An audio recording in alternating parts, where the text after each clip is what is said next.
Okay, welcome everyone. This is just a reminder that this call is recorded and for educational purposes, so we'll be posting this on the internet.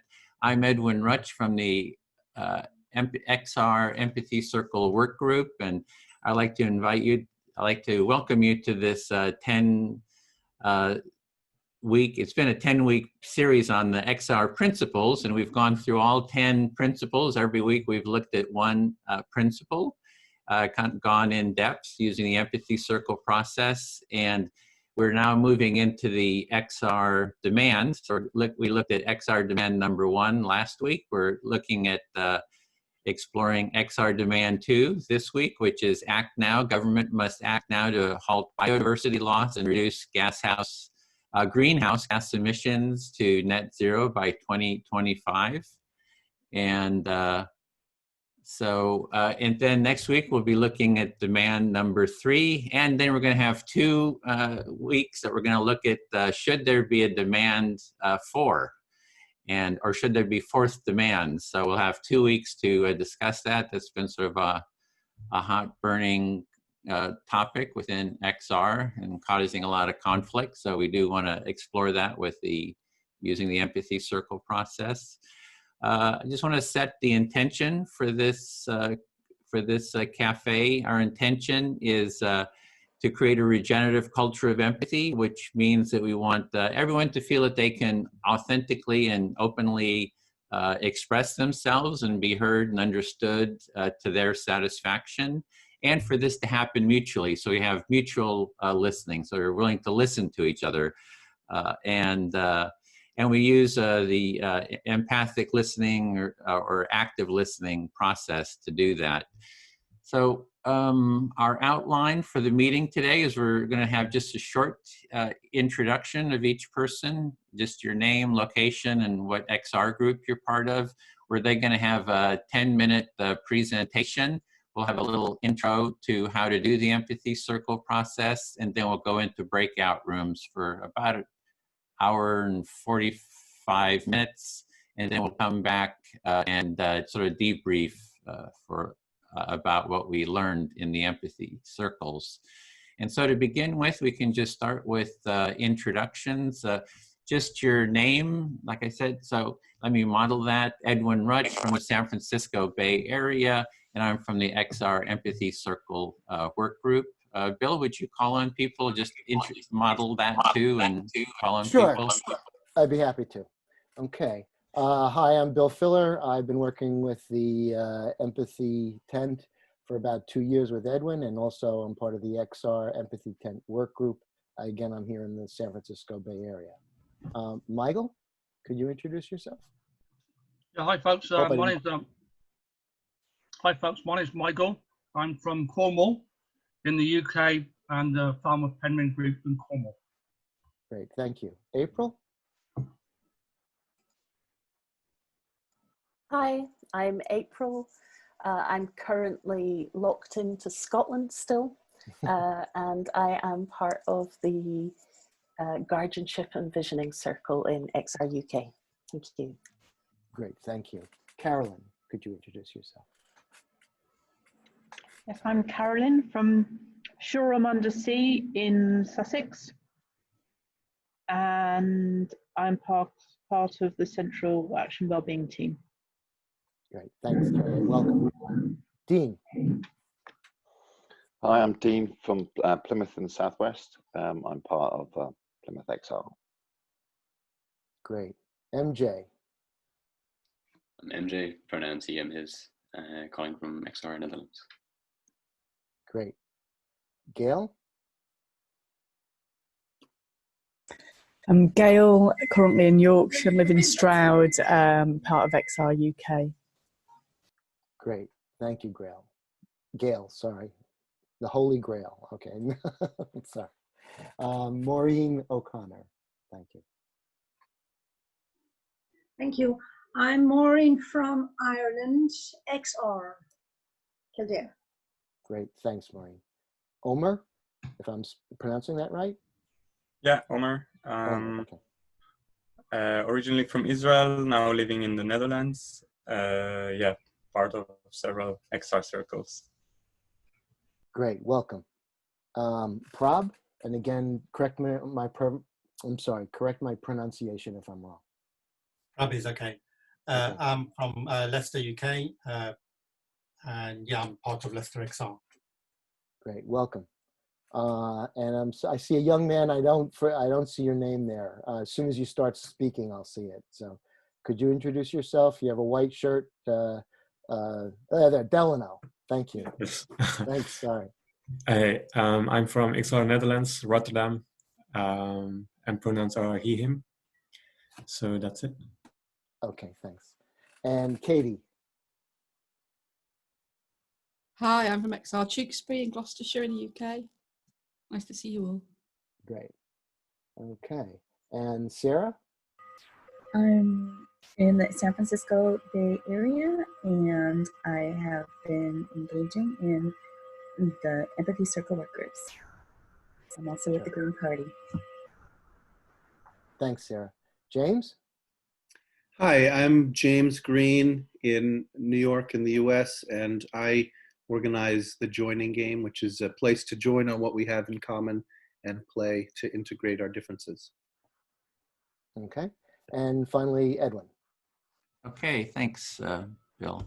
So we have, next is our 10-minute presentation on the second demand. And April, could you introduce that and take it away? Actually, I'm going to invite Gail to go first, because the bit that people talk about is the greenhouse gas emissions. They rarely mention the other bit, so I'll go next. Thank you, April. And the other bit means a lot to me as well. So I could I please start by just apologising, because I'm in a family situation in Yorkshire caring for my mum who's disabled and broke her elbow recently with children here I have to go and feed. So April invited me to speak to this in support of her, and I just can't stay for the rest of the cafe, so I'm going to do my bit and go, and I don't feel very good about doing that actually. It kind of feels a bit rubbish, but it's still nice to be here. Okay, so I was involved in writing the principles and values and the demand, so they sit close to my heart. The 2025 date was picked because we knew things had to happen quickly. Apologies if I've got children's noise in the background, and because we know that if deadlines aren't short for politicians and in a political situation, then things don't happen. It's been heavily criticised as being unrealistic, and our view is if people really, really mean it and they really are in emergency mode, massive things happen. There's a brilliant film from the Rapid Transition Alliance in partnership with the BBC about what humanity's achieved when it's felt that it really needs to step up, and you've seen some of that in the COVID crisis. For example, we've laid entire rail networks over the course of a weekend. It's not that it's not possible, and certainly given that 70% of emissions come from 20% of the population, 10% from 50%. Richest folks reducing their emissions would be one way of doing things quickly as well. And also, so the UK governments and other governments have set targets for later. Those targets aren't helpful because they rely on technologies that extract carbon dioxide later from the atmosphere, but what that doesn't take into account is tipping points that once so much carbon's in the atmosphere and so much heating that we've moved into a different bit of the science. Kevin Anderson from the Tyndall Centre recently came out with a paper that said that the UK is a factor of 2 off its actual targets anyway, what it said it's supposed to do. So I know more about the UK situations, folks. So I just had a couple of slides here that I wanted to say. So we even to do our own target, we'd need to be cutting by sort of 10% annually. Well, actually, just to bring in Professor Tim Jackson, who's looked at the UK government's target, a really significant issue here is the carbon budget.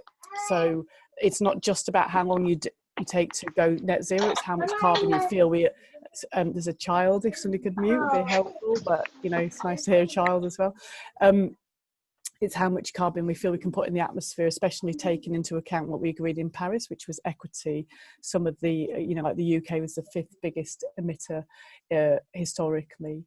And so even looking at the UK government's own 2050 target, which is not okay, we'd have to have a 24% annual reduction in emissions. So cutting later means that you have to do more now, because it's the sort of amount of carbon that happens in total.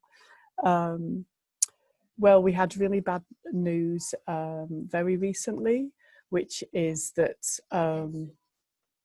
that the government's only done 4 out of its 21 milestones in the UK, and 2 out of its 31 milestones achieved, 4 out of 21 indicators. They see themselves, the UK, as climate leaders, and perhaps that's why we're in such a mess if they are.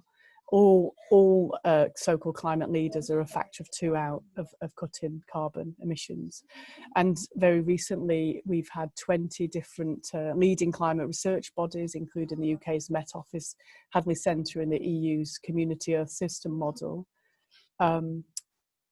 coming out with the idea that the climate is much more sensitive than we thought. They've been modelling clouds differently. I've nearly done, folks. So Johan Rockström of the Potsdam Institute said that climate sensitivity is a holy grail of climate science, the prime indicator of climate risk. And for 40 years, we thought it was around 3 degrees C.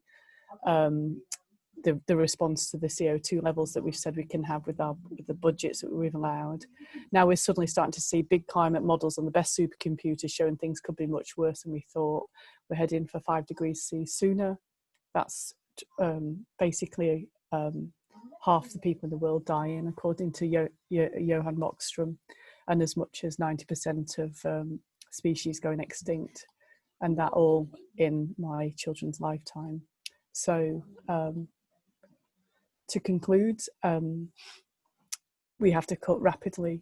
It should have started now. COVID was a prime example of what we could have done. It hasn't been happening. We've been bailing out really polluting companies. And what we have to think about in XR, as well as what you call these mitigation strategies, is adaptation. Actually, the UK's Committee on Climate Change this week said that we needed to adapt to 4 degrees C, and yet earlier in 2008 they said that it's probably impossible to adapt to that level of heating. So it's a bit of a mess. I don't know, I'm smiling, I tend to do that when I speak, but anyway, thank you. I'll just listen to April and then I'll duck out with love. Thank you.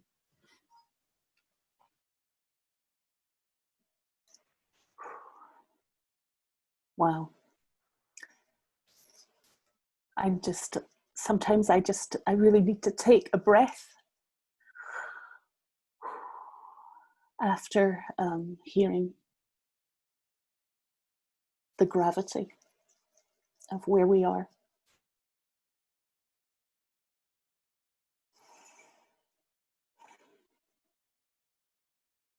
So we're here. I'd like to tell you a little story about how this bit got into the demands, and I'm sure. Oh, sorry. Sometimes it's like everything goes out my mind when I hear that science. It's like, it just lands like as if there's nothing else you can think about. And it just kind of sweeps everything else away from me. And then it takes me a moment to kind of get back to groundedness here, now. It is what it is. And we have to find a way to carry on.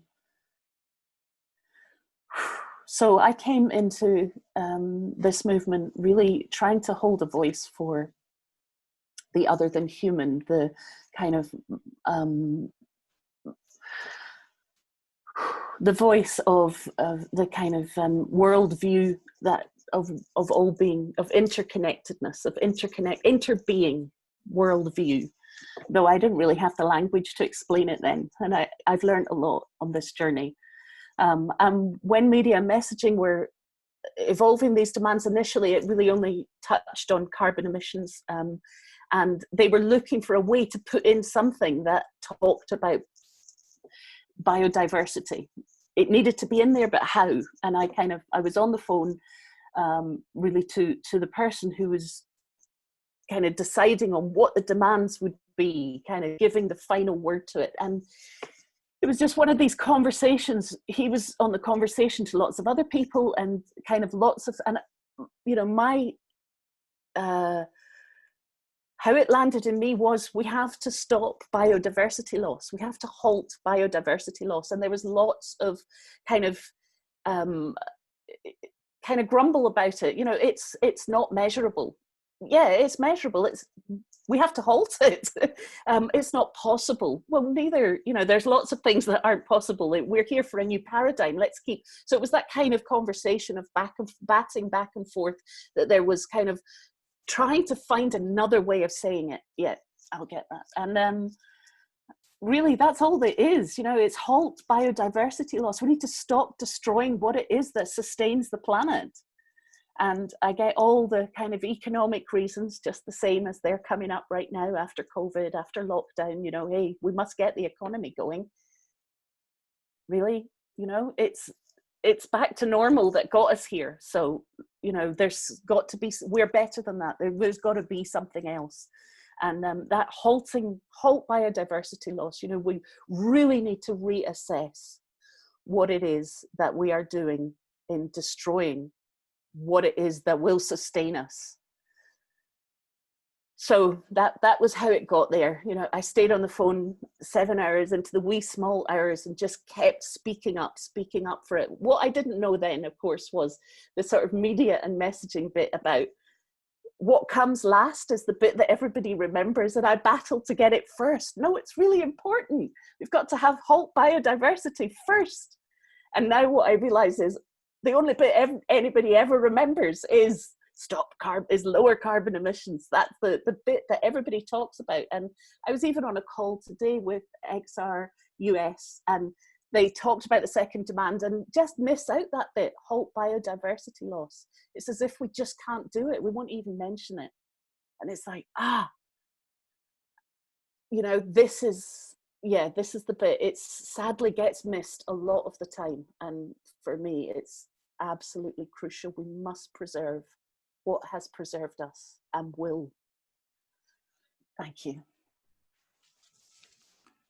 Okay, thank you, Gail and April, and thanks for squeezing us in, Gail. I know you had a lot going on there, and really appreciate it. So just glad you had a chance, and we'll be doing empathy circles in the future. We had some plans when you have more time, so I look forward to that. So. Okay, so next we just want to do a quick introduction how the empathy circle works before we go into the circles. And Bill, do you want to just give a quick overview of how the process works? Hopefully everyone's had a chance to see the intro video, which we have on the group page, but if not, here's a short introduction to the process. Okay, so welcome to the Empathy Circle. And if you don't quite understand or, you know, get on first take what I say here, remember in the breakout rooms, if you're new to the process, you can ask to observe it first. So it's fairly easy and you should be able to pick it up pretty quickly. So there are 4 roles in an empathy circle.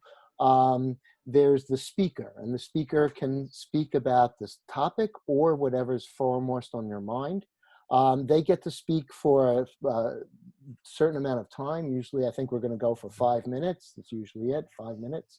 And then they get to talk about whatever's, you know, working them.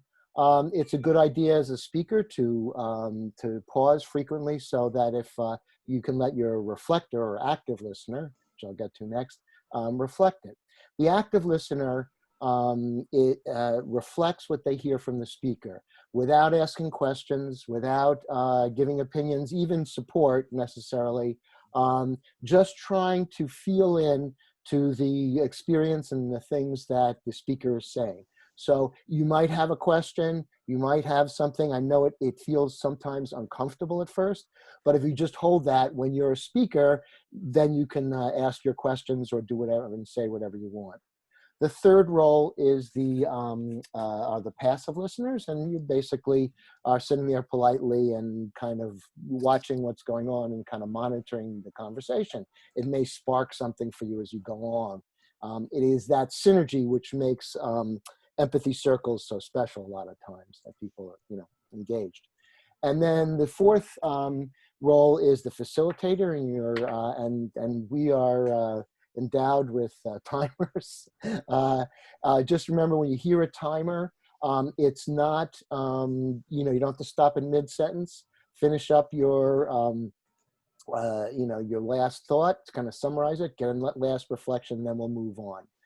If this facilitator does stop you or correct you in some way, it's not a criticism of you or your ideas. It's just trying to give you and everybody in the circle experience, which is different from a normal conversation. It's about listening as much as it is about speaking.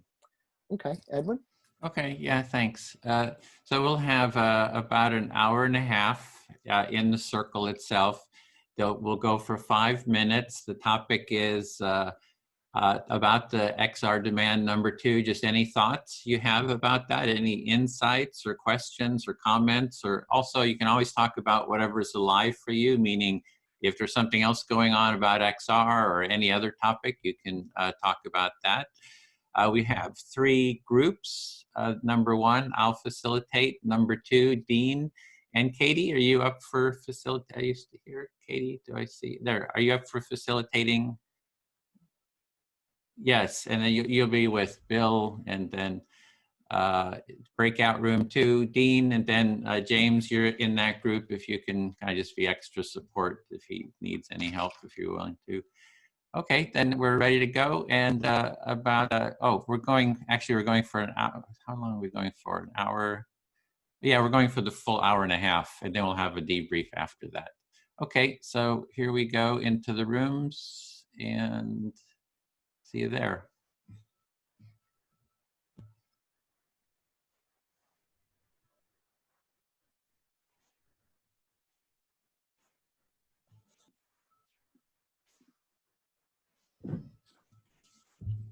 Okay, so I can keep time. Hi, everyone. We have 5-minute turns, so whoever would like to start, select who you'd like to speak to. Perhaps you could speak to me if you'd like to begin, just so I can sort of model the listening, or speak to whoever you want. Gail, I'd like to begin. Okay. Yeah, I'd like to begin because there's a lot going on for me right now. I'm really kind of,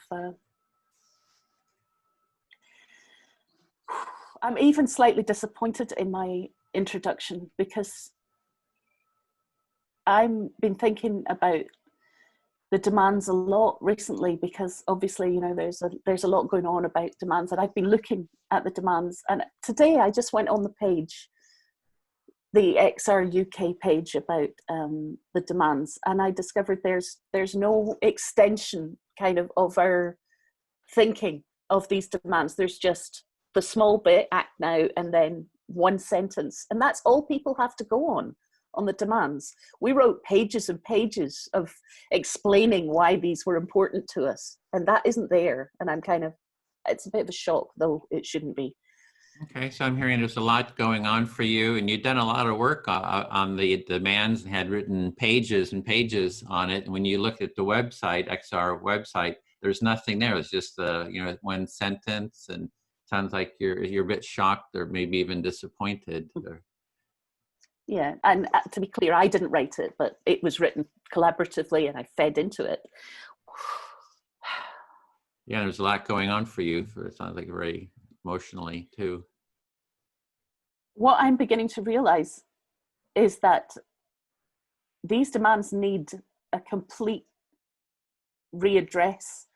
This demand 2, act now, is kind of identifies a set of actions that it's calling for the UK government to take. These are not relevant to the global situation as it stands. These are demands that are being made of a single place that is about making that single place okay, and but it's not about participating in a global conversation. So you're saying there needs to be a redesign of the demands, because the demands have been sort of UK centric, and that really the demands need to be more globally redesigned for global application. This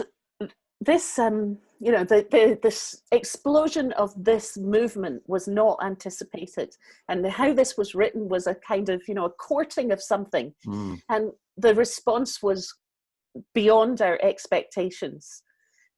And the 2 years since working on all this, it has my learning and understanding of so much more than my insignificant place and XR UK's insignificant place in the global discourse about what is needed of the world at this time. Is, with that information on board, these are enabling us to be short-sighted and small-minded. So you feel that the way the demands have been structured or created, that's actually sort of making us short-sighted, and that they need to really be designed for this larger vision, because XR, when it started, it was kind of UK centric. You never expected it to kind of spread to the whole world. So yeah, so that's sort of the context of why it was a bit short-sighted or UK centric. Yeah, I don't want to seem like trying to make excuses, and yet what where I am right now is that these demands are born of people who sent out colonization. They are, totally centered on what these people's needs are, and they have very little relevance to people already suffering the consequences, living and dying with the consequences of the actions that we take here. And to imagine that us reducing carbon emissions is actually going to impact people being swallowed by climate chaos right now is yet again, way full of our own self-importance. So you see that there's a certain self-importance that you've had, and that we need to be looking at the people who are being impacted by the climate change and have sort of more sensitivity to what's going on there, and that it's coming from a colonial background, these demands. And that was 5 minutes too. If it makes you want to be sure I heard you accurately. Was that? The only bit is the more sensitive. It's way beyond that. That's where they should come from. The demands, that it's way more than just sensitivity. Thank you. Yeah. Thank So the demands should come from the people who are most affected by them, by the climate change. Yes, thank you. At least, yeah. Okay, it's closer maybe. Okay, Maureen, if I could speak to you.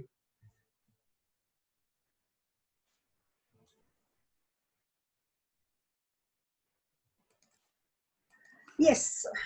Okay, so yeah, there seems to be a lot going on with the demands. There's like the fourth demand, and there's a lot of energy around what the fourth demand is. So I can see there's a lot of, I don't know, turmoil, a lot of bubbling, a lot of energy kind of coming up around the XR demands. Yeah, so you say there's a lot of energy around these demands, and then there's the fourth demand that's coming up now, and that's creating a lot of energy, a lot of turmoil around that. Yeah, if I was out there making demands, I would have had my own demand, which is we need a culture of empathy. So, that I see, because right now I'm seeing a lot of this discussion about the fourth demands. People aren't listening to each other. There's a lot of shouting people down, saying, we're not going to talk to you. You're white supremacists. You're you're colonialists, a lot of judgment and stuff like that. So it seems to me one of the demands from the very get-go needed to be mutual empathy, you know, for everybody. So we have a context for ongoing constructive dialogue about this. Yeah, so that's sort of my demand. Yeah. So if you were setting them out, you would culture of empathy would be your demand right now. You feel that we're not listening to each other, shouting at each other, judging each other in terms of you are, that one is colonial, somebody else. Yeah. So the need for mutual listening is your demand or your aspiration. Yeah, because this is tying into the XR US, XR America. There's a divide, right? There was XR US, I think, even came up with this fourth justice demand. And then it actually, people who weren't kind of going along with that got, as I understand it, got kicked out of XR US because they didn't kind of go along with that. They're creating their own group and then trying to get the sides together to talk. It's very difficult because like one side, the XRUS, at least they're like, oh, you guys are white supremacists, you're responsible for lynchings. I mean, it just gets really over the top with the criticisms and the judgments and stuff that I'm hearing. And besides that, we don't want to talk to you. So yeah, that's nice. I see that as a problem. Yeah, so what's happening then, because of the listening, that not listening, you have XR US coming up with looking for a fourth demand, and another part of XR saying, no, we won't have that one. And then the two groups they divide, they bring some division. And then XR US are looked at as, you are white supremacists. They're being looked at by the fourth demand group, I think, that they are white supremacists. So you have a division. Well, I've heard that judgment thrown at the XR America, for example. It's like, we're not going to talk to you because you're supporting white supremacy, for example. So, I mean, those are just kind of the extreme, you know, sort of judgments I'm hearing thrown around. So you think that you feel that these are the extremes of the groups, not talking to each other. Right. And that's it. So in our XR Empathy Circle work group, we have as one of the sort of the principles of it that you are willing to dialogue with everyone. It's like you got to be able to dialogue with everybody in the group as well as everyone outside of the group too. So there has to be the value of constructive, empathic dialogue with everyone, I think needs to be at the heart of every group, or it just blows up. Yes, so you're saying that empathy principle of dialogue, it should be driving groups. Each person is able to talk to everyone within the group and to people outside as well. And what we're doing right here is a model for that. It's like, this is what we're doing. We're doing the demand right here is we're dialoguing, listening to each other. Yeah, so this is a model for it. So right here we have a model of listening. What we're doing here is the model for the empathy circles. Exactly. I feel fully heard, and that was my 5 minutes. So thank you. Thank you. I would like to speak to MJ. Is it M? Yeah, I'm Maureen. You listen to me. Right, MJ. Yes, I came into the meeting. I took up, did I hear? Yeah, I did. Governments must act now. That's where I started. Heard that this evening in the briefing. So I feel happy, excited tonight because Ireland has elected a Green Party as part of a coalition in government. So I think it's a great moment for climate action groups. I'll pause there. Yeah, so you're reflecting, you heard at the start of this, that is mentioned, governments must act now, and part of this demand, and you feel happy and excited tonight because Ireland has elected a Green Party in as government, and you feel like there is action. Yes, I feel it will lead to action. And during the course of last year, Green Party leader was always on the streets with young people calling for climate action, and sometimes appeared around Extinction Rebellion also.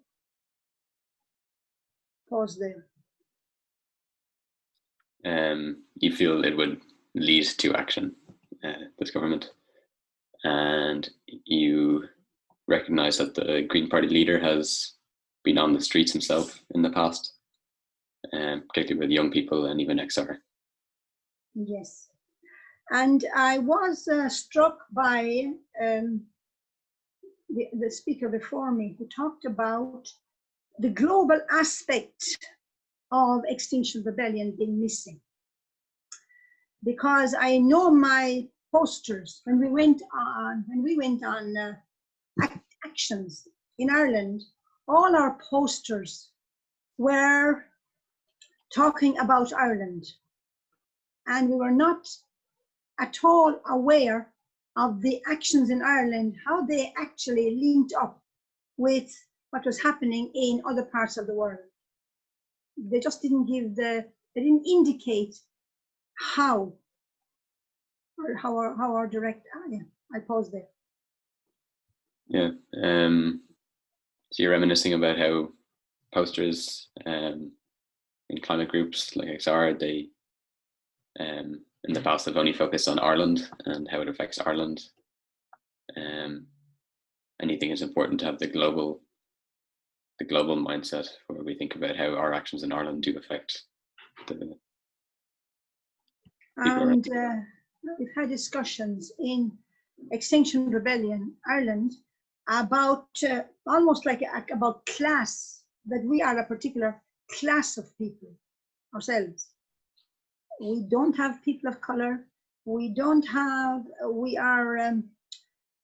have not that many workers from local factories and places like that. And I'll pause there. Yeah, so you've participated in talks with XR Ireland about how there's possibly a class issue.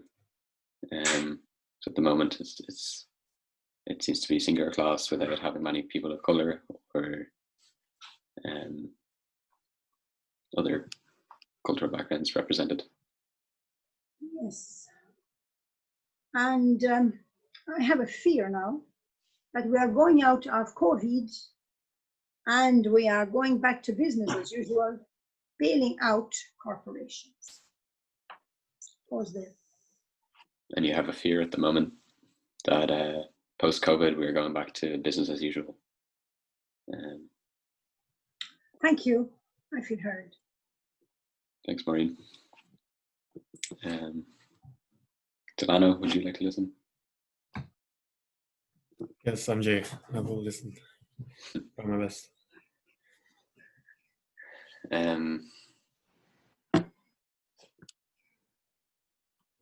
I'm still a little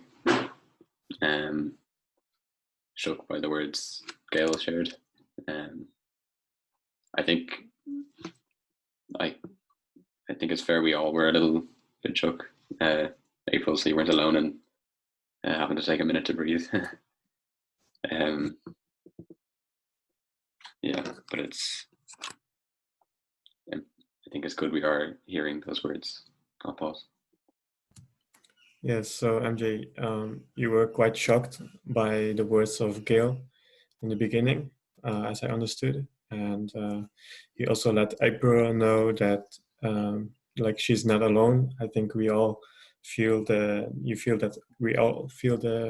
heaviness of Gail's words.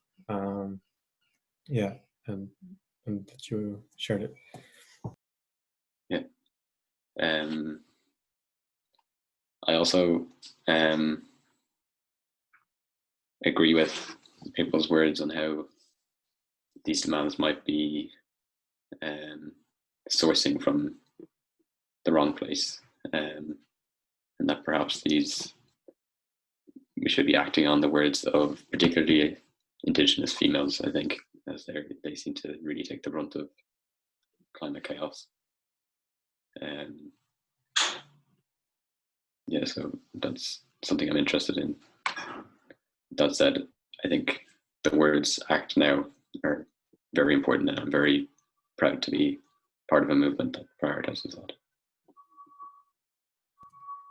Right. So you also agree with April there in a sense that you think that, like, you both think that the source of the demands come from the wrong place.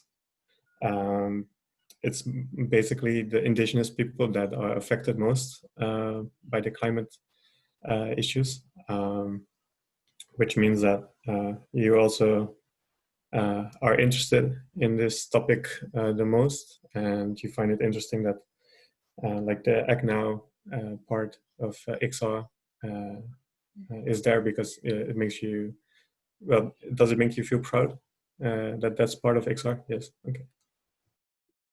Yeah. Yeah, I think the demand acts now is it is quite important to me, because it is quite a very, like, the most severe crisis I think anyone can imagine, and I think the only way to react appropriately to any crisis is just to act.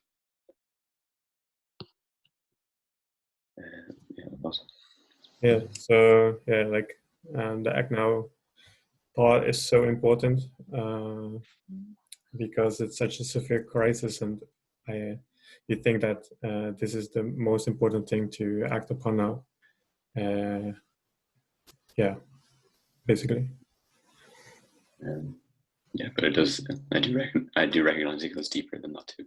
Like, we need the right direction. I'd also like to comment on Edwin's perspective of what would be his demand of culture of empathy. I quite agree with him there. I think we're seeing the world come together. If this is an issue that affects every single person on this planet, I think it's important we are able to actually have dialogue between us all and work together. Right. So yeah, you said that it goes further than just the Act Now demand. You give an example of Edwin, who has this idea of the empathy demand, which you think is possibly very, very important because it brings people together, and it's basically a mutual thing, like a thing that concerns everyone. And it might be a way to create this dialogue that you mentioned. Yeah. Yeah. And then one final comment as well on Maureen. I think it is great to see a Green Party being elected. It's progress. But I'm still a little bit concerned, as you are, about returning to business as usual. And also I feel that a little bit fearful on that the government isn't capturing the severity of this crisis anywhere near scale yet. But we are getting there. Right, I see you, Edwin. So I'll wrap it up. You mentioned Maureen and her story about the Green Party in the government. And that's of course a great step. But at the moment, at the same time, you still are fearful because you think that we might go back to business as usual, and that the government might not realize how severe this climate actually is. Yeah. Thank you, Don. I feel fully heard. Yeah. Okay. Thanks, MJ. Yeah, so then I would like to make the round, like the circle complete, and would like to ask April if you could listen. That would be a pleasure. Thank you. Yeah, thank you. So I'm not a native English speaker, but I will try my best to make myself heard. It's first of all lovely to see MJ here, because a couple of months ago we were in the same action actually on Schiphol Airport, where we were collaborating as XR with Greenpeace on a big action against the airfield. So that brings back memories, of course. Yeah, but also the demands, they concern me lately. So pause, yeah. You're delighted to see MJ, and it brings back some memories that you both, that you met on an action recently at an airport, and that has inspired and delighted you. And also you are concerned about the demands more recently. Yes. The reason I'm concerned is because I think also in the Netherlands, the fourth demand is really a topic at the moment. I think the part of climate justice and like the change in a fair and just manner is not really super clear. And as you mentioned as well, April, on the website, it's not very clear for people who read there that what the demands are actually about. So that's my biggest concern, because it's not just about the CO2 part, for example. Yeah. Thank you. So you're wondering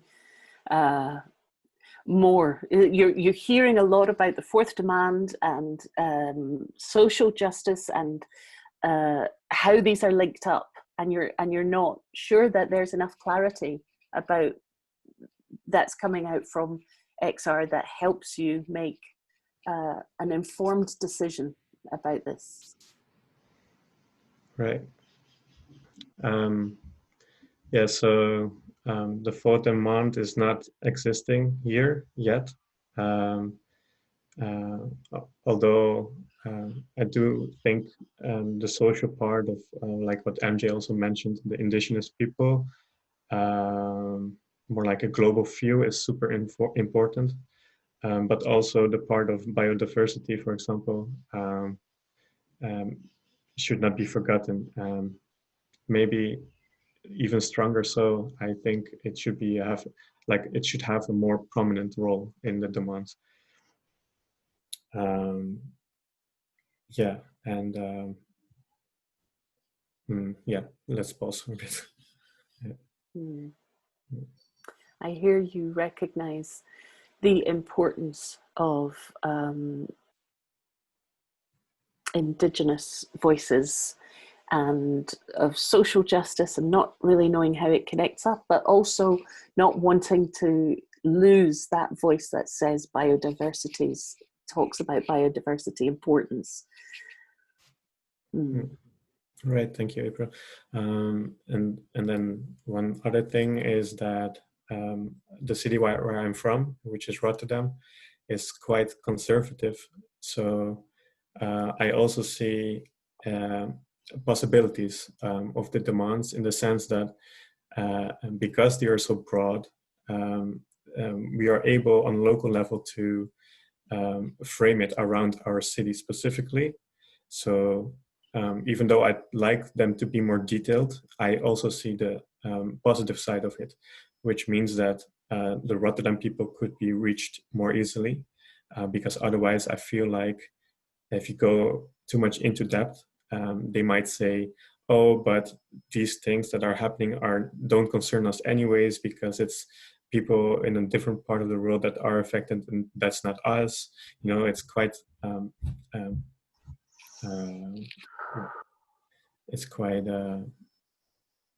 ecocentric maybe, but at the same time, it's a way to reach them, I think. Yeah.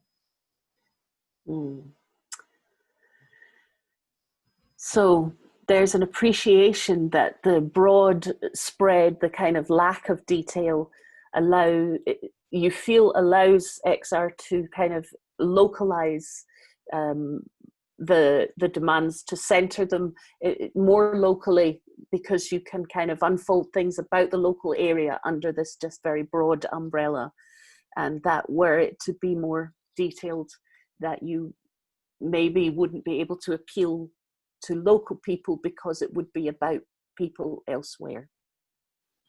Yes, thank you, April. Even though I don't agree with them always, but yeah. Thank you. I hear that you don't necessarily agree with that, but it is a way to reach them. Thank you so much. Yeah. Thank you. Oh, Maureen, would you listen to me? Yes, you're welcome. Oh, there's a lot came up there, actually.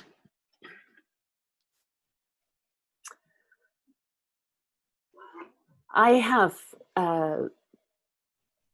by my participation in the empathy cafes, you know, I really appreciate the value of the learning that we do in having dialogue held in this manner, with this structure and this unfolding.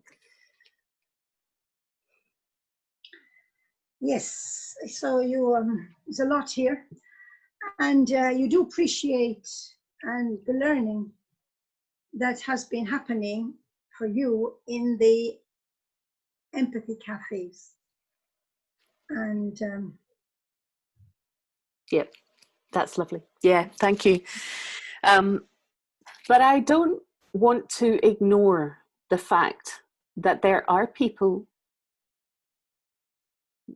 who have a great deal of practice at using language and theoretical ways of manipulating language that can be incredibly oppressive.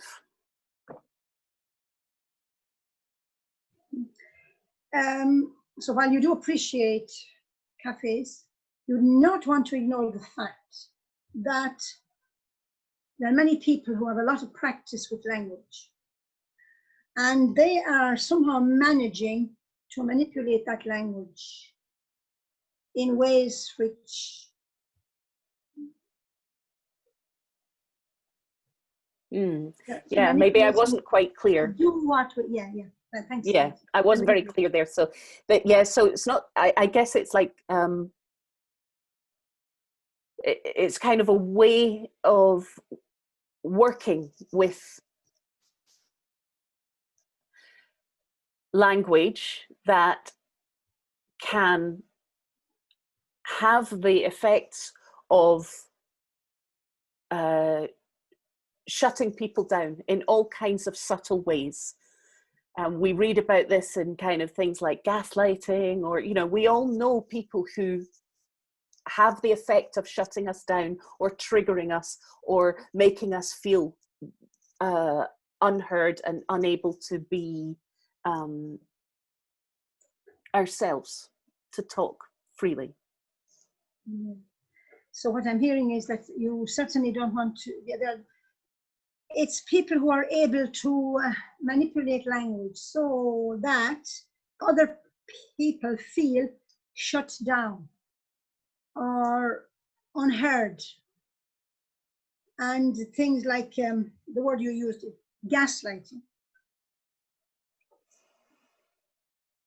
Thank you. I don't want to yeah, okay, so I focus more on also the fact that there are people who have suffered a great deal of emotional and physical harm at the hands of a way of behaving that might be historical, but can be triggered in many instances by that behavior showing up, or that language, or that way of expressing.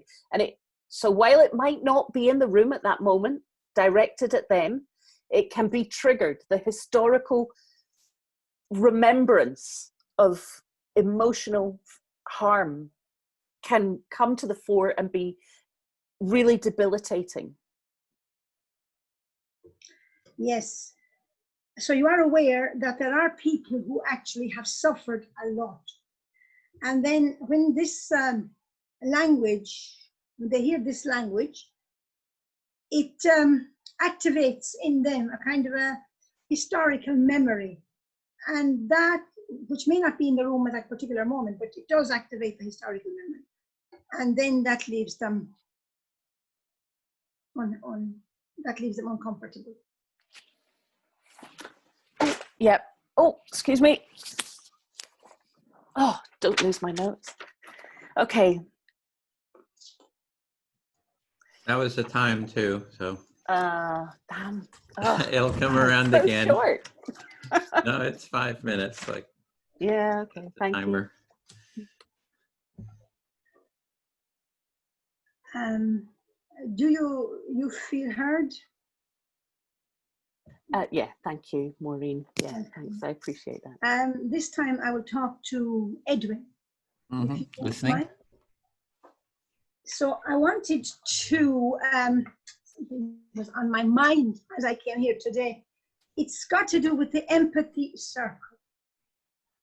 Now, I was on the floor doing my exercises, Pilates, and the radio was on. And a particular female show, it was on a show, a woman. She made me angry, or I got angry listening to this. And I think this is a good place to share it now because of the empathy situation. I stopped there. Okay, so you were listening to the radio, and there was a radio show that you were listening to a woman, and just what she was saying just got you just felt very angry, felt some anger around what she was saying. She said there is a report out that 1 in every 3 students at Irish universities have suffered sexual abuse of some kind at college. I'll stop there. So what she was saying is 1 out of 3 college students have suffered some form of sexual abuse. And she continued, and she said, this, she said, is an issue. While, something like that, while you're on the streets shouting about Black Lives Matter, after all, nobody in Ireland was ever held down on a police, was ever held down by a policeman to the point where they couldn't breathe, like was held Floyd. Stop there.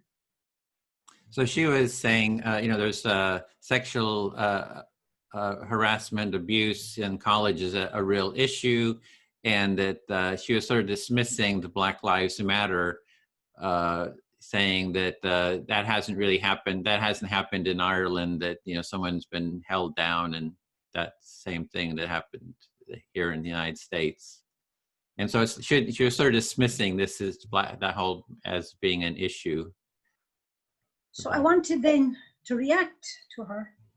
I went on to her Facebook page and I simply said, did you have to mention those 2 issues in the same, did you have to make the connection between those 2 issues? I thought it was unfortunate. Mm-hmm.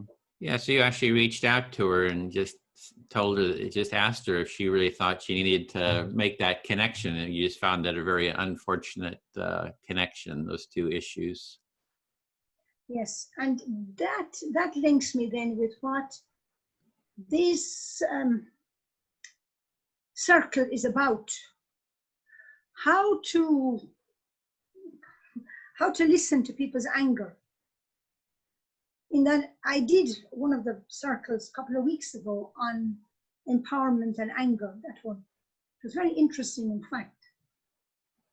But it is something that it's a deep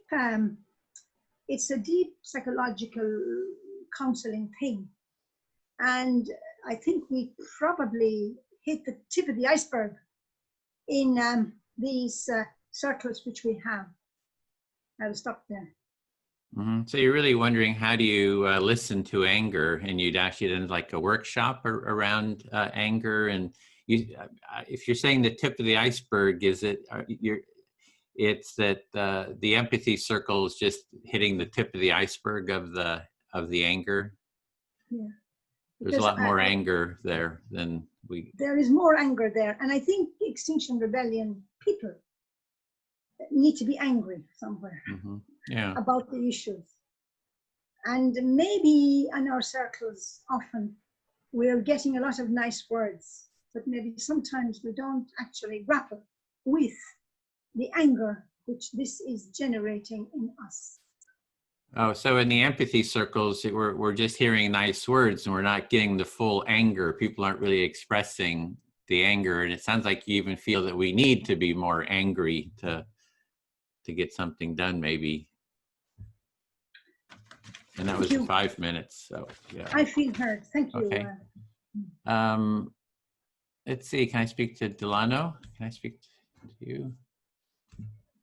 Yes, Edwin, I'm listening. Yeah, so I'm just thinking about what April is saying. It sounds like she's saying that we need to sort of redesign the demands. And I just wonder, how do you do that? Like, I can see that, you know, whoever the founders were, they sort of set these demands, but then when you open it up, then everybody wants an input into how do you redesign the demands. And I'm just like, how do you do that? Wow, it's kind of scary. I mean, I can just see all the anger that's gonna come up talking about anger. Right. So you've been listening to about the anger stuff and how to redesign, for example, the demands of XR. But you're wondering how, because if you do so, there will be a lot of input from people. Everyone wants to say something. Might be a lot of anger there. So it's a bit, it makes you a little bit scared, maybe. Yeah. And, you know, you can talk about it through the empathy circle. You know, you have a container, because this same process is used, you know, I use it in mediation. So family mediation, conflict mediation, you bring the parties together and they got all kinds of anger, and they have a container to talk it out. So this is a good container for talking out those issues and kind of making decisions. And if it was me, everyone in XR would learn to take part in an empathy circle and be able to facilitate one. Yes. So you think that the best way to maybe streamline this is by a mediation, kind of, which is a way to contain all the issues that people address, for example, and then a way to reach this maybe is to like to get everyone to these empathy circles where they learn how to do this and how to actually facilitate such thing. Yeah.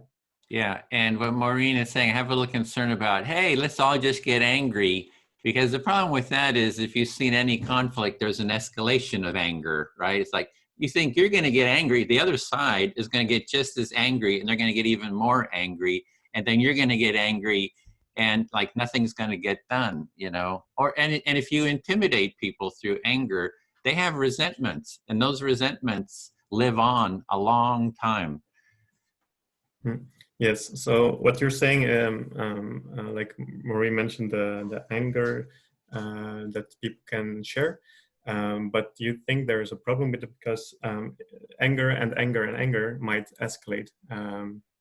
They might fire up a little bit to each other, and people also might feel intimidated by it. Yeah, they feel shut down by other people's anger. It's used to intimidate people and they shut down. But then when you get shut down and you're not heard, you got burning resentments that just, I mean, they go on for generations, right? These unresolved issues and these pent up traumas, you know, we're talking about traumas. When you're shut down through somebody else's anger, you feel traumatized.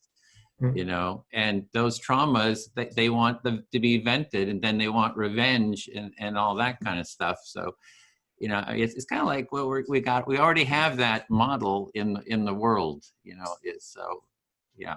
So. Right. So you're basically saying that when anger is used and this intimidation is used, that people might shut down. And you rightly so create the link between the world that we are in right now, where this is a more common thing that happens, where people actually already make use of that. And you think, therefore, I think that you say that we should try to avoid or maybe guide this more. Yeah. So for me, the solution is that the empathy and the empathy circle becomes part of the demand with the government, you know, with companies, and demanding. So I'm okay with nonviolent direct action, but the demand is to bring people into a dialogue, which is what Kingian nonviolence was all about. Kingian nonviolence is you see a problem, you reach out to the people who have, you know, some say in it that can maybe help solve the problem. If they're government officials, they'll probably say, we don't need to talk to you because we got the power and we don't care about you. And then you have to do the direct action to bring them to the table, but always has the intention of bringing people back to the table. And that's my 5 minutes. Okay, so I'll round it up. You're saying that, yeah, it's the best way to make them involved, the empathy, into the demands. It's really needed because you think that a dialogue then could be facilitated or you know, guided. Also to reach governments, because if they, for their part, say, yeah, you know, we don't do this, we won't talk with you, then we have a real problem. And yes, so yeah, I hope that you felt heard. Yeah, I did. Thank you. Okay, thanks, Edwin. Yeah, so I would like to talk with MJ. Would you like to listen? Listening. Okay. Yeah, so maybe another thing that has been on my mind lately, especially because since Corona happened, a lot of people felt away, like they dropped a little bit in activity within XR, which means that the process is all a little bit slower, but the urgency is still there, and that really concerns me. Yeah.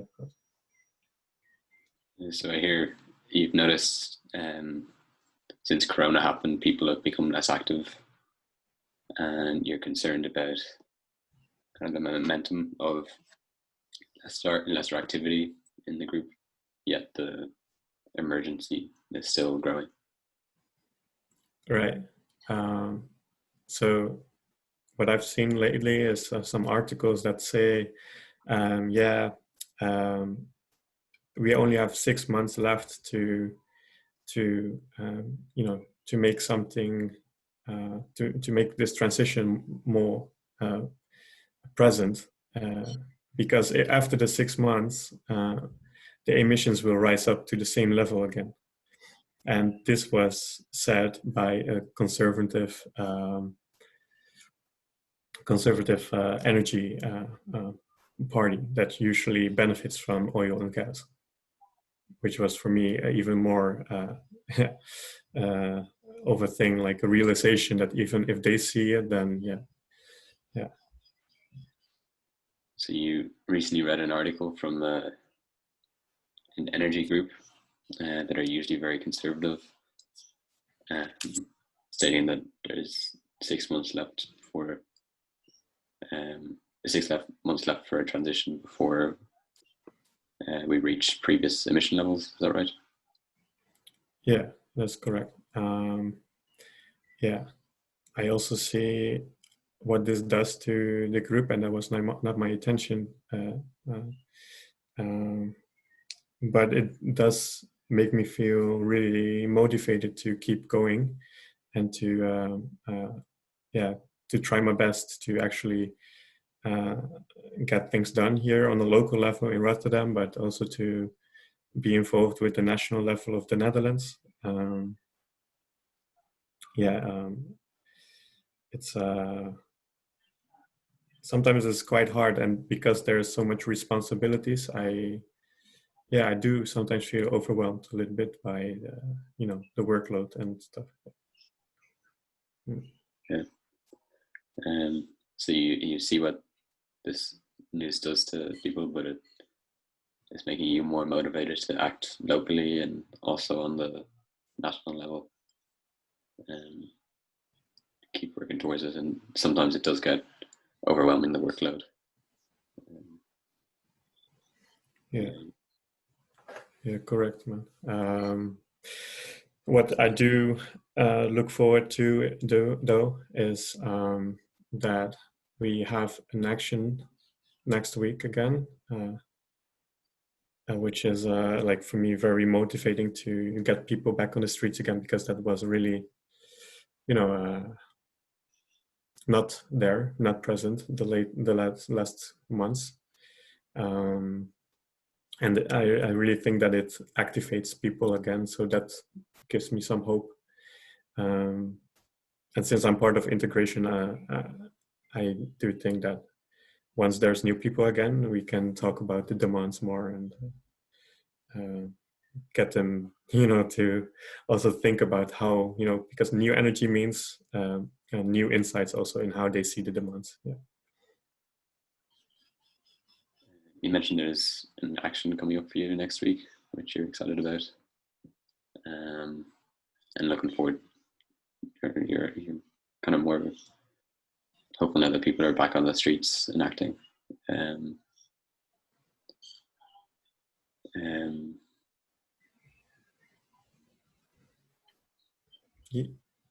Yeah. So yeah, that's correct, MJ.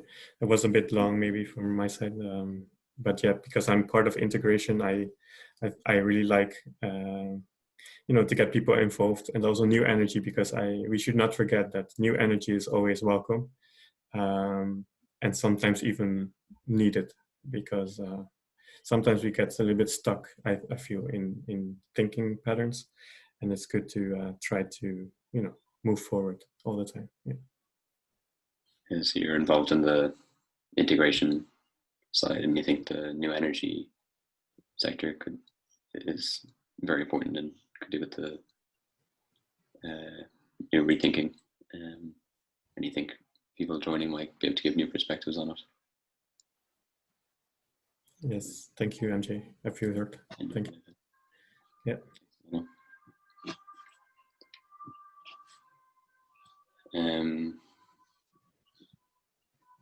April, would you like to listen? Yes, thank you, MJ. I'd love to.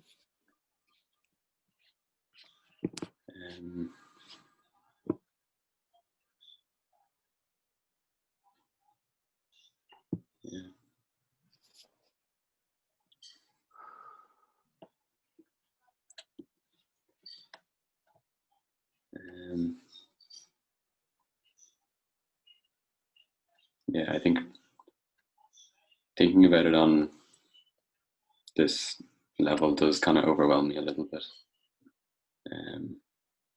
When we start thinking of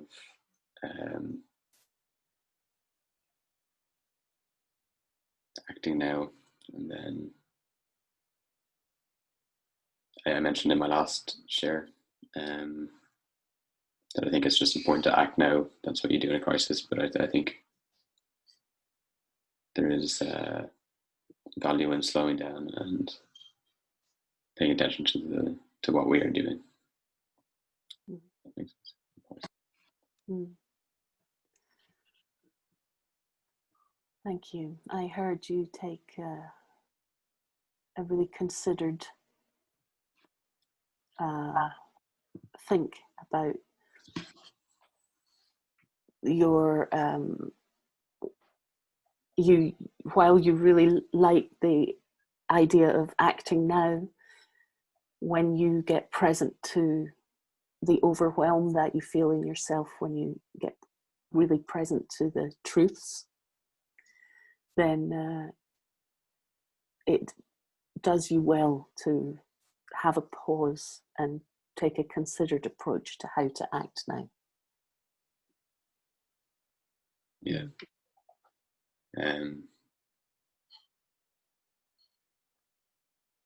Perhaps that's something I might not have said without this COVID break, because I did learn a value in slowing down during this time. I was very privileged enough to be able to slow down my commitments.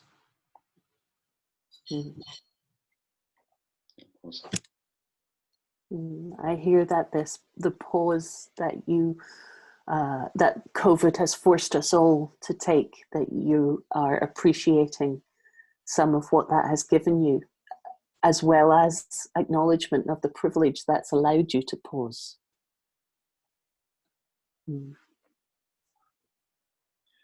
Yeah.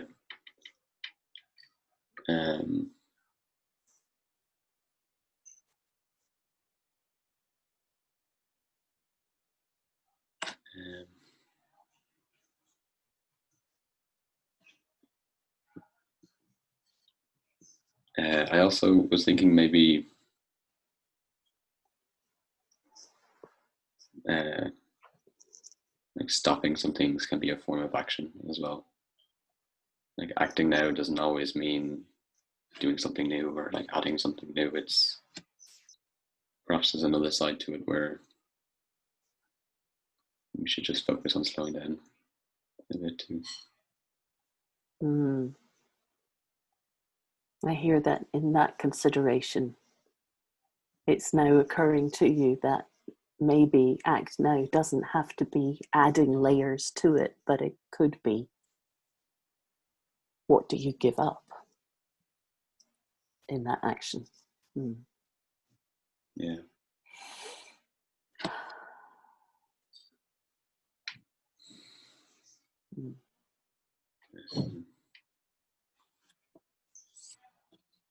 Yeah, I'm learning quite a lot from these circles, I must say, and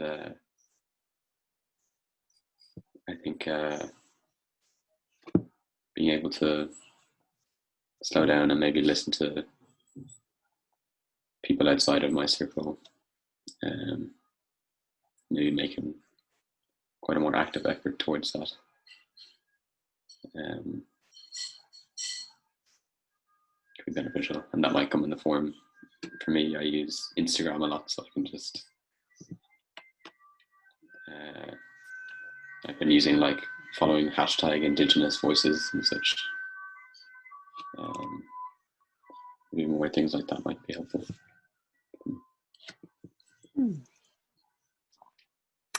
I heard an appreciation of what you've been learning in the empathy cafes, and it makes you wonder about listening to other voices outside your usual circle. And I hear you acknowledging that you started that with Instagram and following some Indigenous voices, and that maybe there's more you could do that would inspire you in that direction. Thank you, MJ.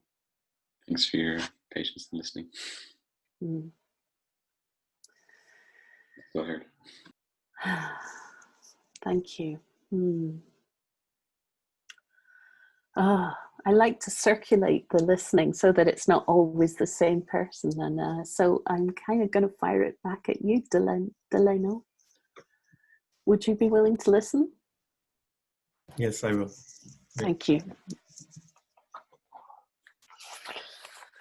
Ooh, okay. Oh, glasses on.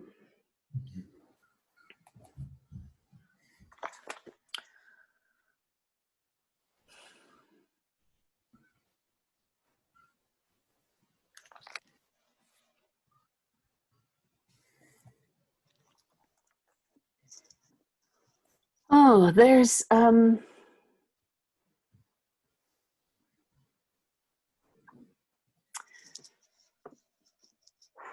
something that's really living in me at the moment. Is it's not up to those at the forefront of suffering the consequences of climate chaos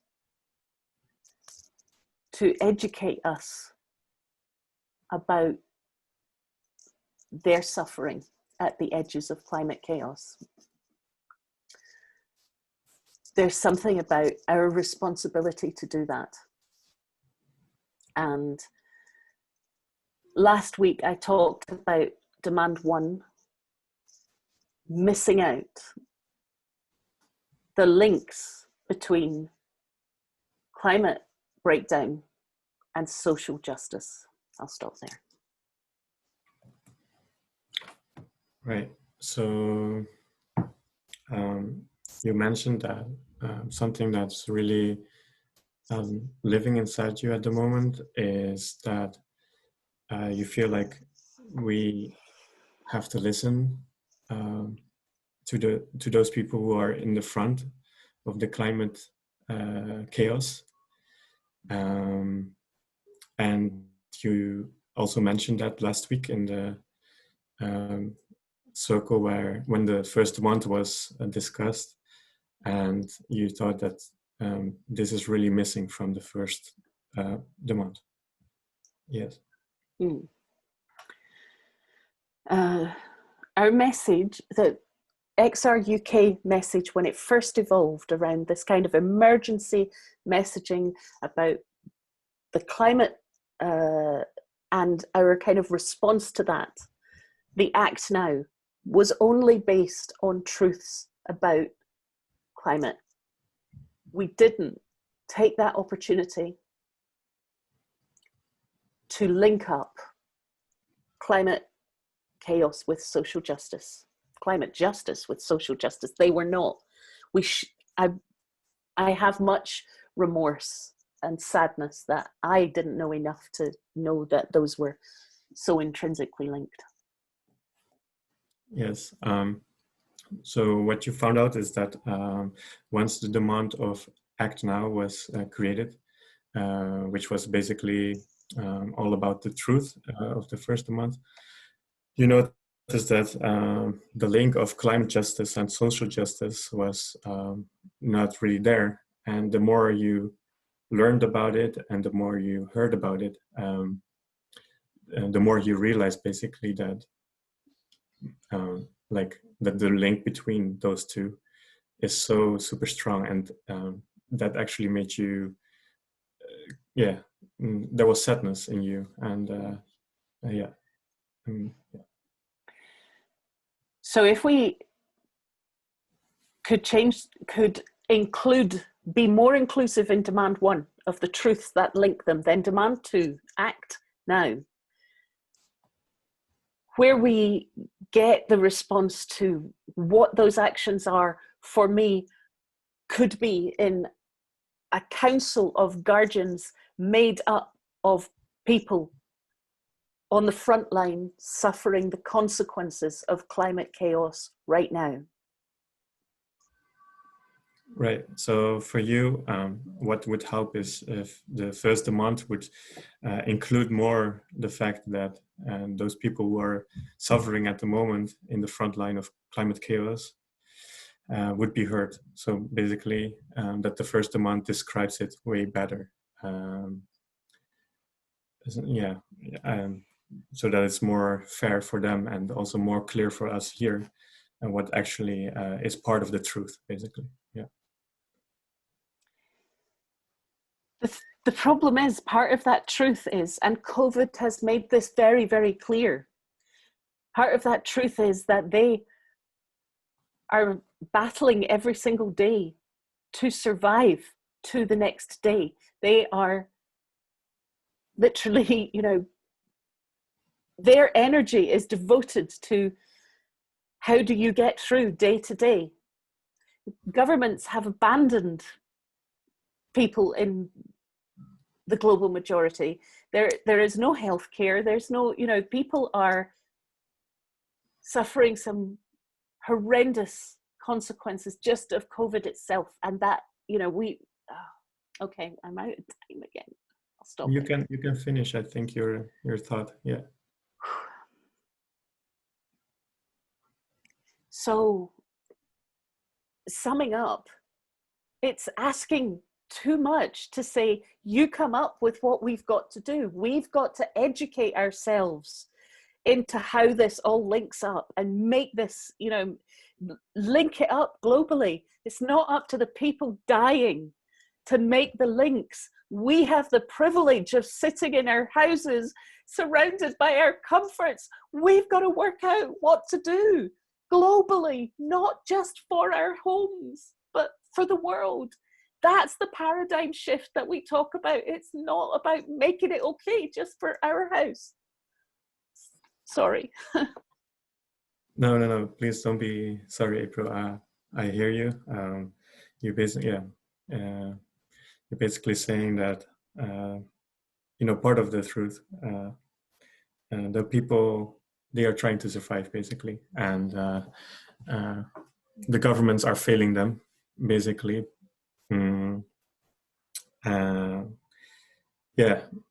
What can I say? I feel your emotions a lot. So it's not about what's happening here; it's about what's happening globally. And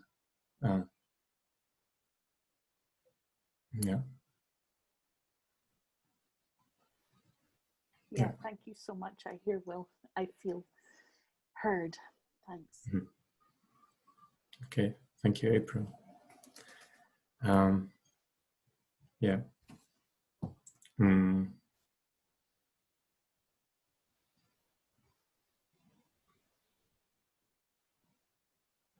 Yeah, so Maureen, would you like to listen? Yes, I can listen, yes. Okay, thank you.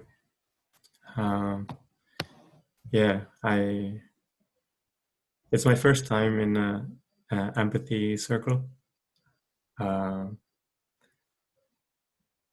But it reminds me a little bit of last weekend, where the coordination circle of XR Netherlands came together because there was an issue, basically. Yeah. Pause. Yeah. So you're saying this is your first time in Empathy Circle, but it reminds you of last weekend when you had coordination circle of XR Netherlands around an issue. Yes, true. And why we came together is not so important for now, but what I did realize and I noticed was that I actually have a need to be more, to share empathy. So not just from my side, but also to hear other people's voices. Yeah, and that's what I realized last week, but also this circle time. Yeah. Pause. Yes. You're saying that you're recognizing yourself a need to share empathy, the need that you have to share it, and the need also that you have to hear other voices calling out empathy in you. Right. So I'm grateful for this evening to be part of this. It was really unplanned, but I'm happy to be here. And this also links up with a project that I've just started. And my hope is that this project will touch the people of Rotterdam and the people of the Netherlands by heart, and not just by saying numbers, but also by using arts, for example. Applause. So you're grateful that you have arrived here, even though it's almost quite unplanned anyway. And you have links up with the project that you have. And it's around the people of Rotterdam and the Greater Netherlands for a meeting of hearts. Yes. So basically, the project, the demand of Act Now is involved in there, and I want to use dance and film and artistic measurements, or how do you say that? Artistic things to make this really a touching thing to reach other kinds of people that usually might not listen to the urgency, for example. Yeah. Yeah, so you're saying that Act Now is saying something to you in connection with the project. You have a project and you want to use dance and film and artistic activities to touch people who might not otherwise listen when faced with this thing of convergence. Right. Yeah, and I will try my best to make this a successful project, so that also people outside of Netherlands might see it someday. And it's really about, next generations to come. I want to involve that narrative in it, and it's guided towards the port of Rotterdam because it's good for 20% of the emissions in the Netherlands, for example, which is a lot. Yeah, both. So you would hopefully this endeavor, your action, will be successful, not just for people in Holland, but for people outside.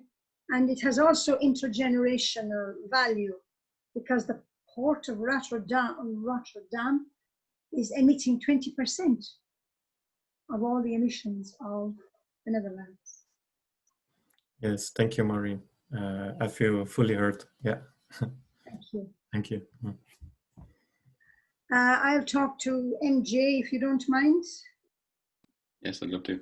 Yes, I was, when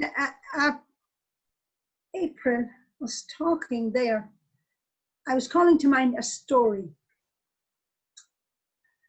Last year, I was in Brussels and I happened to walk into something that was going on in the European Commission. It was an open space.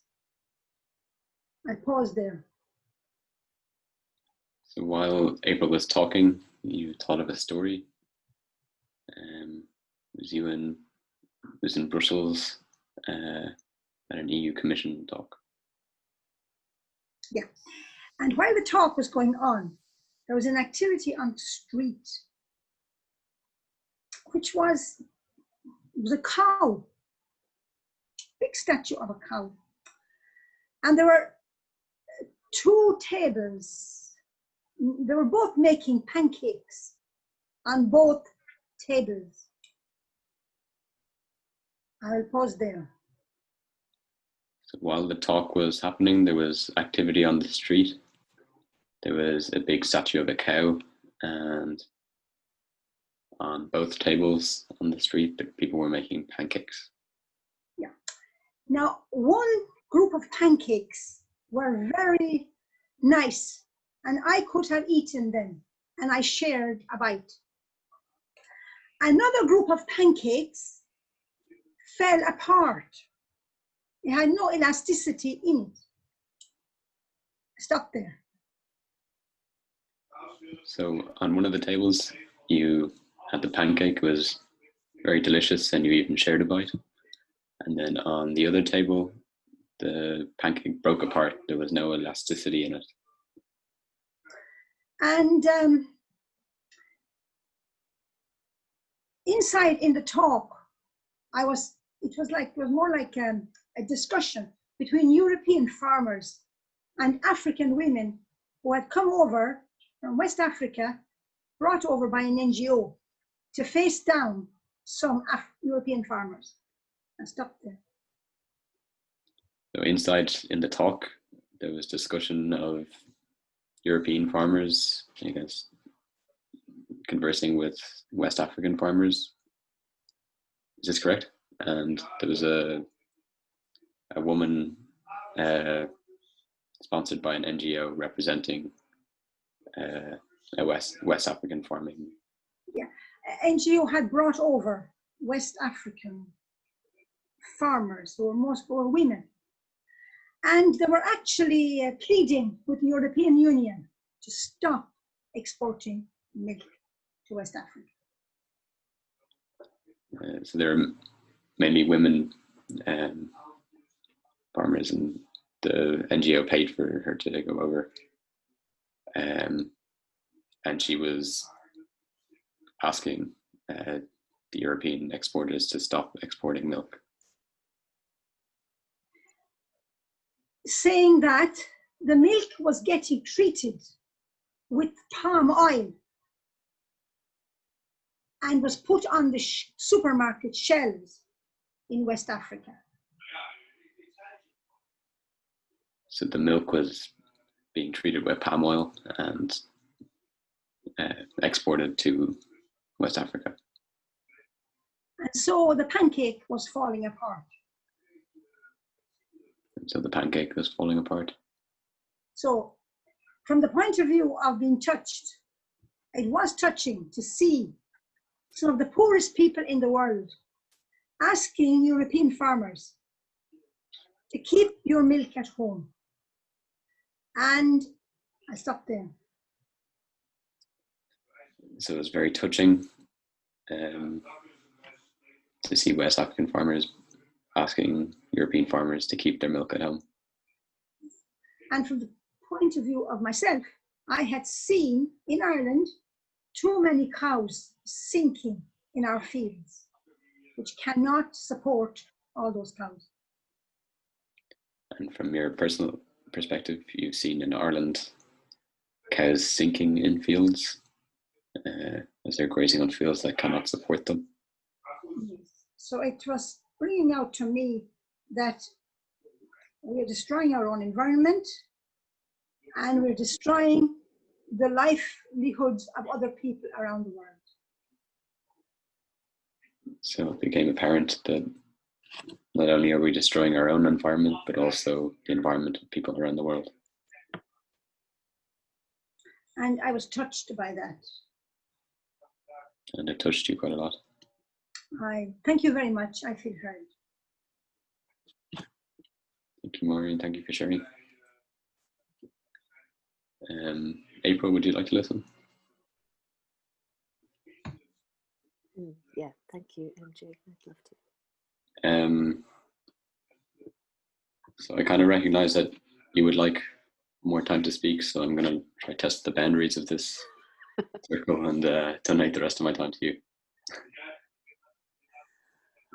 If that's okay with Edwin. I hear that you're offering me the rest of your time in order to give me more time to speak, if that's okay with Edwin. Correct. So just say you feel fully heard, and then it's April's turn to speak. Fully heard. You feel fully heard. Sadly, it won't. I don't know that they do rollovers. I'll get my 5 minutes, but thank you. I deeply appreciate your offer. And it does give more time for the whole circle, so thank you. Whew. I'm acknowledging I'm very... Who are you speaking to? Oh, yes. Oh.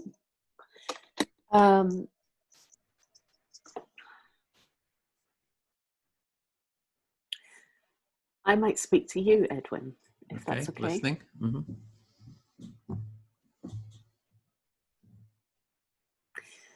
Okay, I'm going to start with the limitations. To recognize that there are some limitations in the Empathy Cafe structure. Okay, so you want to look at the limitations of the Empathy Cafe structure. Yeah,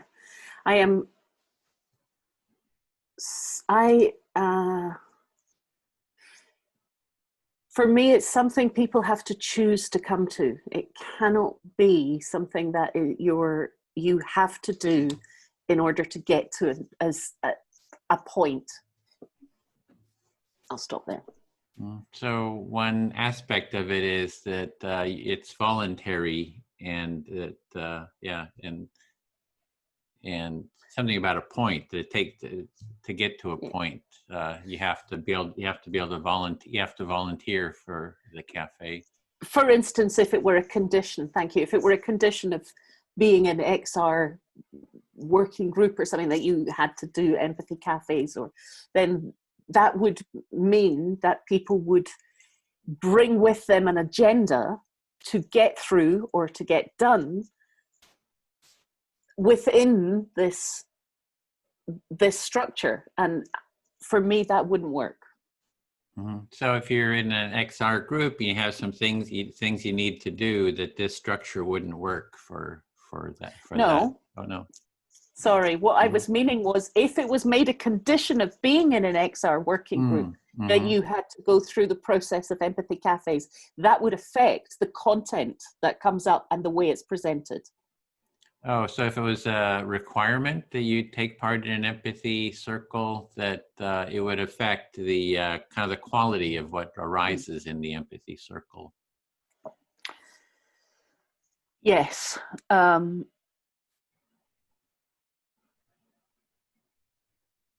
Yeah, so that for me is one of the limitations of, while I'm deeply appreciative of building empathy, there are many ways of growing empathy between people, and this is one of a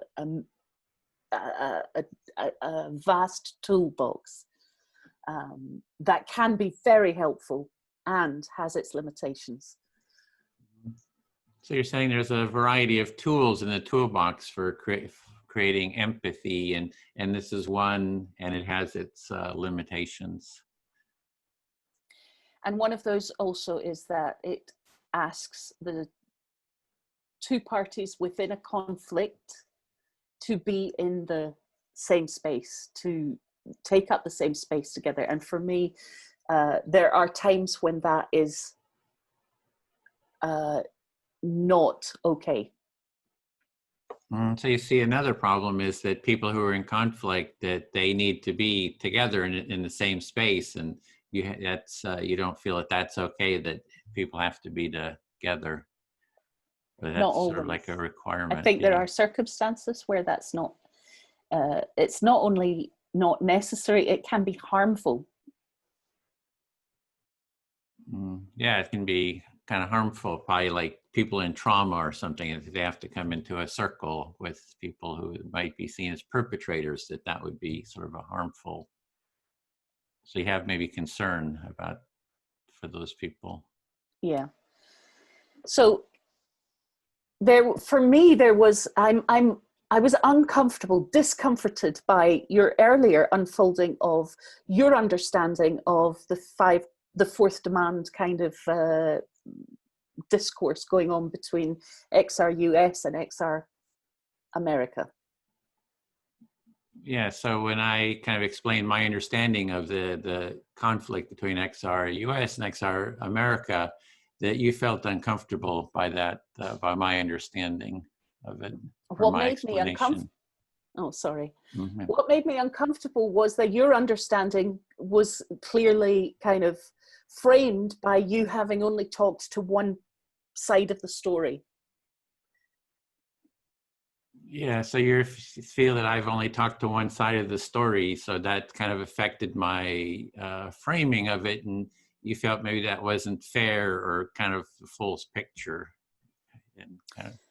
Well, it absolutely wasn't, because you said that you had heard certain things had happened and there was no framework that said these things might not have happened, or they might have come from a biased perspective, or, you know, there's nothing like you heard this and all people really hear is that this happened. Yeah, so I explained just sort of one aspect of it and said, this is what I heard, but I didn't share kind of other aspects of it. So it sounds like I wasn't explaining sort of the full spectrum, full context of what had happened. And that is just, if you want to finish, Okay. but that's 5 minutes. Thank you. I feel heard. Okay, Thank you very great, much, thanks. Edwin. Yeah, I'll speak to MJ, if I might. I don't think I've spoken to you. Yeah, the couple of things I had written down was about all voices being heard. You know, there's people being impacted by climate change and, you know, kind of bearing the consequences of it. And I see that the empathy circle is a way to bring them into a constructive dialogue. So for me, it's like, let's reach out, and not only reach out, but also be teaching the practice, you know, to spreading it worldwide. So my goal is everyone in the world, if everyone in the world, you know, took part in empathy circle and was able to facilitate an empathy circle, it would just help. You know, it's not going to solve all the problems in the world, but it would be a really good contribution to just as a kind of a first step. And it's not the whole thing, it's not the whole toolbox, but it's kind of like a first step, I feel. Yeah. So from your notes, you recollecting that we were talking about all lives, all voices being heard around the world, and you're talking about how you view these empathy circles as very helpful for opening up this dialogue between everybody, not only just reaching out to them, but also teaching them the framework of it. And you regard it as a step towards the whole thing, not the whole toolbox, but just a good first step. Yeah, it's I see the humanity of people. Like everybody, we're just humans on the planet, and we can all benefit from just being able to speak. You know, have you know, more constructive dialogue with our families, with our neighbors, and you know, this is just, you know, one, you know, good. I think it's a pretty. I've been working on empathy intensely for 14 years, and this is kind of like the best first step that I've found. There's tons of other practices, but it's like, this is quick, it's fast, anybody can do it with a short amount of time, it could spread quickly. So that's sort of why I'm a real advocate of the practice. Oh. Yeah, so you see this as a very, I hear you worked for 14 years in this subject, working on empathy, and this is the first, like, kind of nugget or small step. Yeah. People use, because it's easy to pick up and easy to teach with a small amount of time. And you know, there's more as well. Yeah, and there was kind of issues of trauma came up. And just empathic listening is one of the most healing aspects for trauma, for people in pain, you know, suffering. If you have someone there that can just listen to you and hear your pain, hear your, you know, your just the suffering you have, it's very healing just to be heard. And it's, this empathic listening is like core to the whole therapeutic throughout the world. You know, just being a therapist, it's the core healing practice of, it brings people out of their sense of disconnection into a sense of connection. I mean, it takes time, but you said, and that feeling of connection is very healing. Yeah. So here, you mentioned you take the more humanity approach, that you see people as humans just wanting to express it. You see the importance in just being able to make someone feel heard. You think it's the core of all therapeutic practices around the world. It's just, it brings people from a state of disconnectedness to feeling heard and being connected. Yeah, and the healing aspect to that. Yeah. The other thing is the thing about demanding that someone come into a circle. That I think it's a more complicated question, and it's sort of like a trial, a jury.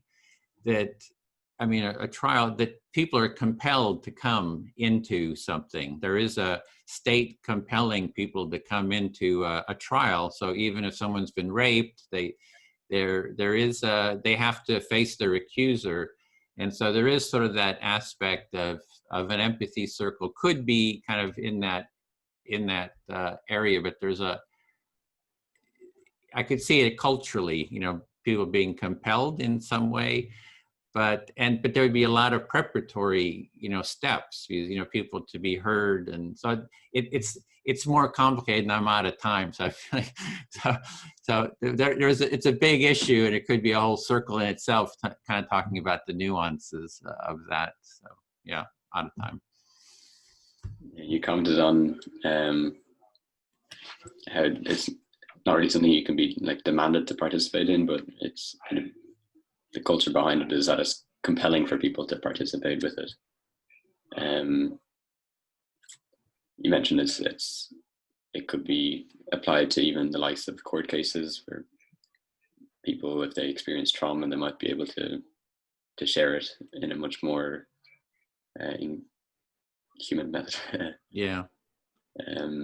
So I feel heard. That's good. You got 4 minutes, I guess, because before we have to go back to the full group. So yeah, I feel fully heard. Thanks. You also said it gets more complicated.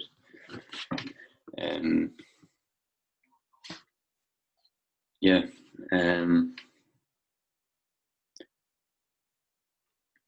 I'm still like wanting to listen a little more. Just maybe Maureen, if you would like to speak. Or if you would like to listen first. Maureen, would you like to listen? Yes, yes. Mm-hmm. Yeah, I feel I've received a lot of information, and I want to process this a bit.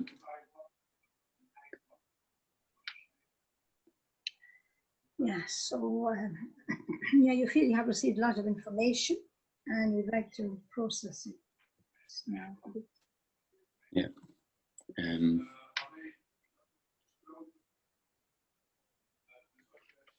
Yeah, I feel heard. Okay, thank you.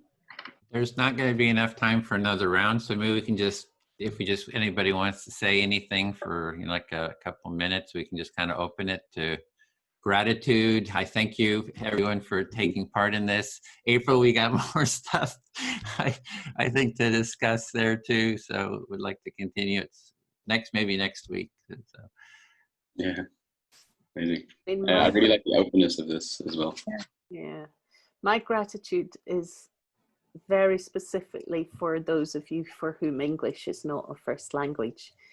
This is not easy to do, even for those of us who it is, and I totally honor that you come into this space and then, there's all that layers added to it, and I just, thank you so much. I also really loved to hear both Maureen's stories and Delano, and that the tales of creative ways of getting our message across. There is so much of that among the people on the ground. How do we harvest all this amazing creativity and turn it into meaningful actions that move people? Because this is difficult topics. When we get to the meat of that science that Gail unfolded, it's heartbreaking, and it needs creativity to hold that and not make it just like, I don't want to know. Like, it needs creativity to bring people in a way, and then grief holders, it needs people experience to know that grief unexpressed turns into grievance, and that becomes conflict. And I think that's what we're seeing in XR right now. And what we need is really to hold space for this is so grief soaked. It breaks our hearts. So thank you so much. Sorry. Maybe we could do a whole circle or a couple circles just on grief. Or I think what Delano was saying earlier on about the use of art in trying to approach another generation. And XR is good at that and has a very good media profile, a way of communicating with the wider community and even with the other generations. So just to wish you well, your endeavor there, Delano. Yeah, thank you. I can't wait to see. And I guess this is about, these unfolding, like talking about the demands and the principles, this is about making sure that we're getting that message right. We have had a long history of telling everyone else how to do it our way. Maybe there's a lot more listening to be done. And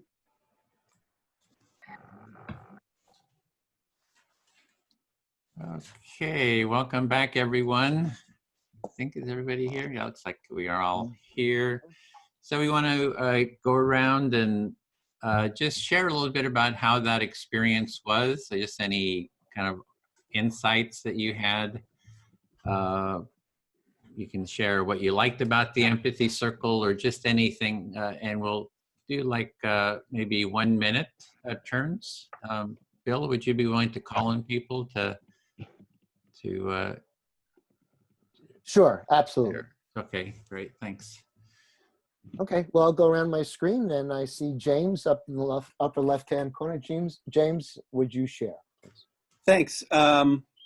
We had a great journey, discussion around feelings, so-called negative feelings and positive feelings. And for me, what I hit on was how, for me, I personally, and I think it's true for everyone, connecting to the so-called negative feelings, fear, the crisis, anger about the crisis, really connecting to them and not acting on the feelings is what makes it possible to act effectively in the world regarding and in response to the complex problems that we face.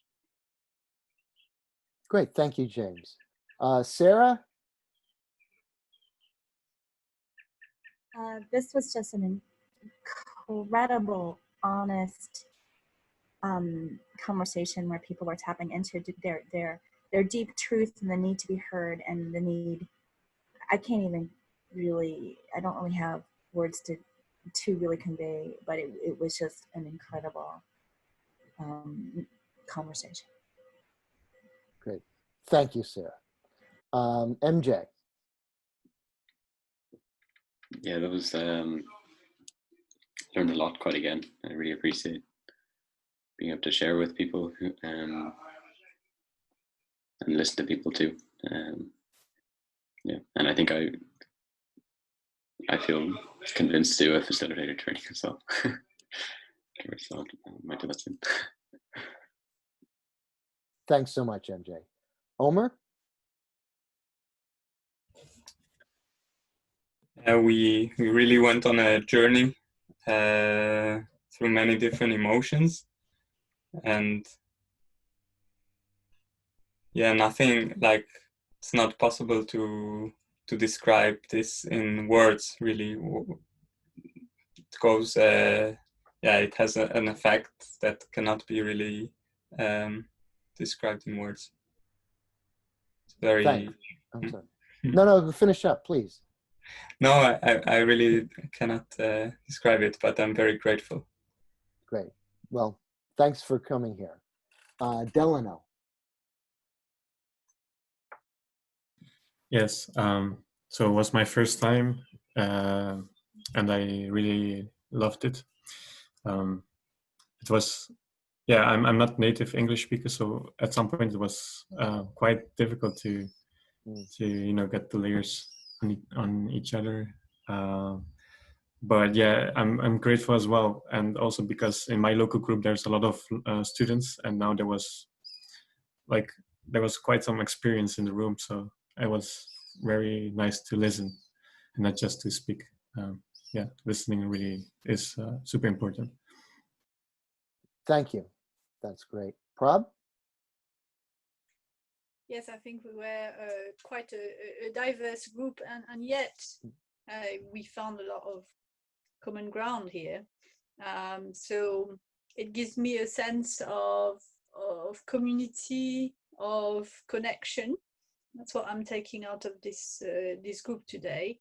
Whereas I'm not necessarily feeling connected or feeling that I could make a change on a bigger action level that Extinction Rebellion takes. I feel that starting by building a community is really what's going to make taking it to another level possible. Thank you to my group. Thank you, Claire. Prab? Hi, I'm also first time here, and I found it. I felt very privileged to listen to the shares, some total honesty, emotions. You know, it was something I've never done before, and so it was a bit of an eye opener. But it also opened the heart as well. Some great shares. I didn't personally share. I did give a little feedback, but I didn't personally share. But it was just, I just felt so grateful that I could be here, and thank you for that. Great. Thanks for coming. Carolyn? Yeah, an emotional journey, ending up in reconnecting with the importance of interconnectivity in a community, which is so powerful compared with some of the explicit actions we take. This interconnecting is an action, a very, very powerful action. And I just love it that I know quite well a third of the people in this room and up to a half of people I know by name. Yeah, valuing that interconnectivity. Great. Thank you, Carolyn. Katie?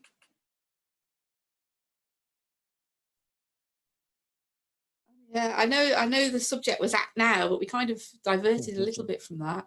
But I'm glad we did, because I do feel it was a very honest discussion. So I don't really want to talk too much about the detail of the discussion, other than to say that the vulnerability that was shown in my group today, I really appreciate and value. I've got a lot of gratitude for. I think that's the point of an empathy circle. And I certainly saw that. So thank you. Thank you, Katie. Dean? You have to excuse me, I'm a bit shook up. I've just discovered my cat's lost half his ear. But going back to act now and the circle. The circle was a very beautiful thing today. There was echoes from previous circles, which is always really nice to see. But the bigger message was we can only do things by coming together rather than acting individually. We need to be responsible for our actions, but we need to form bigger communities. And by working in these communities, we are helping ourselves as well as every other member of that community. Thank you, Dean. Hester?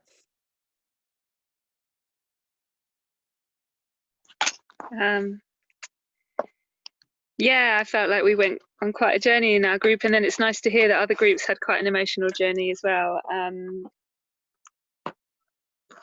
So I just want to say thank you to everyone, and I just expressed I think my yo-yoing between like hopelessness and empowerment, and XR has really given me a chance to feel empowered, which I didn't have before. I was very much in despair and isolation before. So and today is just another example of the connection and the healing that can bring, and the immediate sort of hope giving that can bring as well. So thanks everyone. Thank you, Hester. April.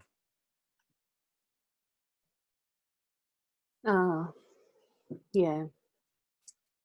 Gratitude to my circle, gratitude to Delano, who's coming with English as a second language, and you know, just that interconnection.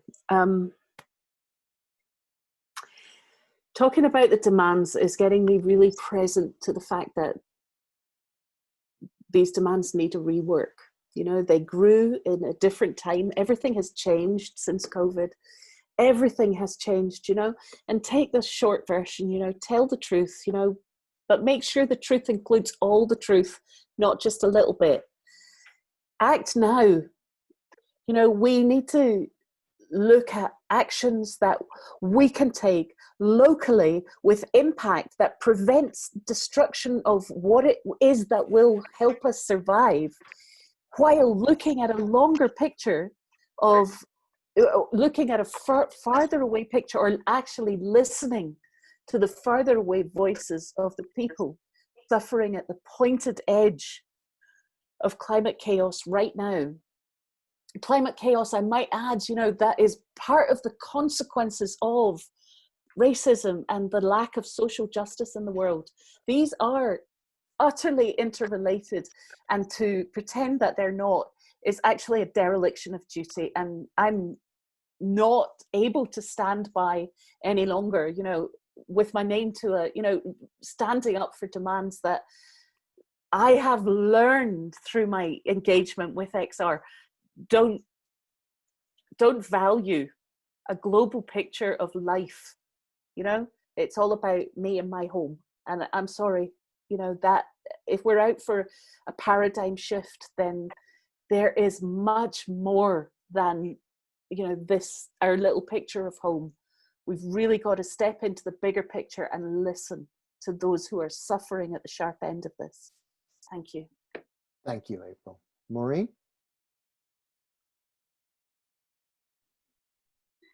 Yes, I suppose what I take away from, we deepened our appreciation of the circles during our meeting today, the empathy circles. And we went through a range of emotions, also sadness, anger, how to deal with that. And then in relation to act now, I suppose we saw that so connection is such an important part of the empathy circle.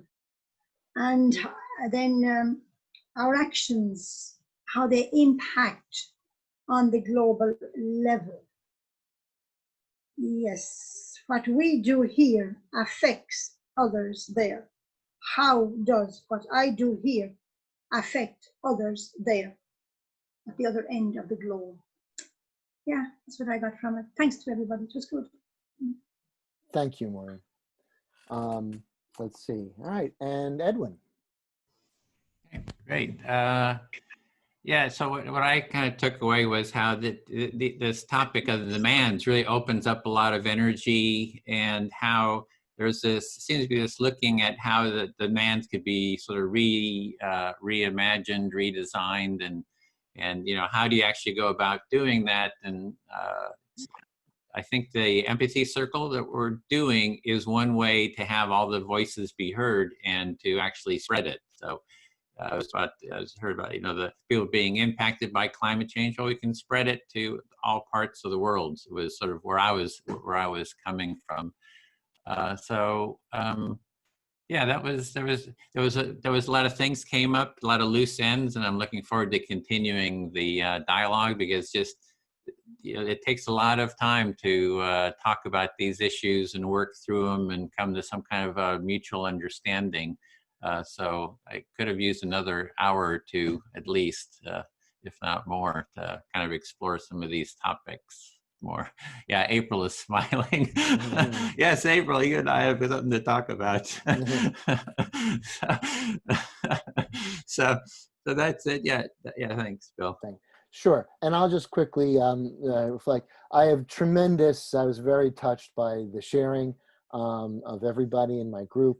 And I just want to say that, you know, people concerned about having English as a second language, I speak one language and sometimes not very well. I just want to say for people who come, they bring a bravery and a courage, which gives me insights that I wouldn't get otherwise. So I'm always very appreciative about that. And with that, I'll give it back to Edwin to wrap us up. Okay, great. Thanks. So next week is demand number 3, and then after that, demand 4. 2 meetings on demand 4, and I think that should be that'll be a really good place. Yes, April. Hey, can I take this moment to tell you my thinking? Because everyone keeps calling this demand 4 because it kind of evolved as an extra, as an add-on. And you know, there's a real value in 3. You know, a tripod is an incredibly strong structure. It holds up, you know, 13 poles in a teepee. It's a really strong 3. And I just noticed that XR leads have put what we are calling the 4th demand as as a demand 0, because it's kind of, you know, it's like 0 point, and then you keep 3 demands. I love that. You know, it must have another name, social justice, rather than demand 4, because it's got labeled as that. Yeah, so yeah, you can see it's a rich topic. There's going to be a lot to say on it.